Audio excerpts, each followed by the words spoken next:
一家引领潮流的华尔街分析机构预测，今年全球利率可能降至3年低点，估计不到2%。根据 Medley Global Advisors 总经理 Ben Emmons 的说法，由于通货膨胀非常缓慢，利率走低的几率变得更加可能。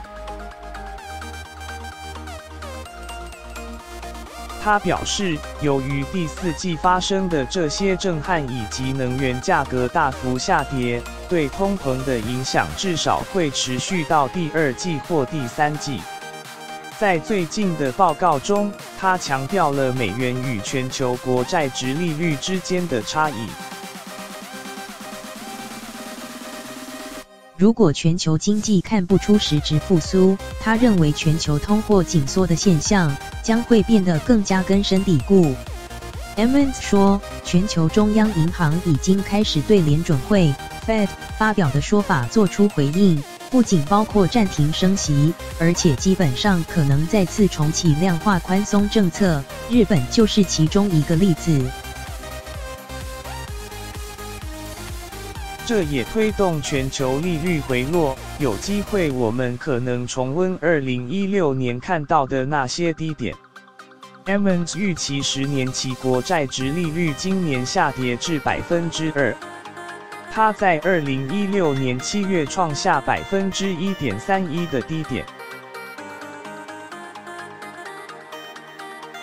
本周殖利率交易于2.7%左右。他认为，这些较低的利率将有利于全球股市的涨势，包括美股在内。他指出，获利看来仍然非常好，比实际情况更强劲。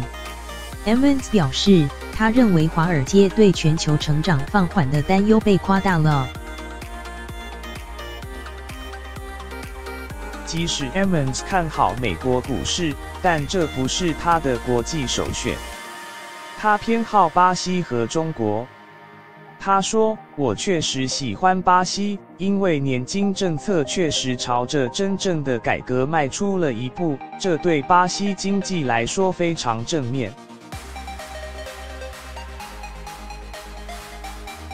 它已经反映在股市中，但我认为它还会再涨很多。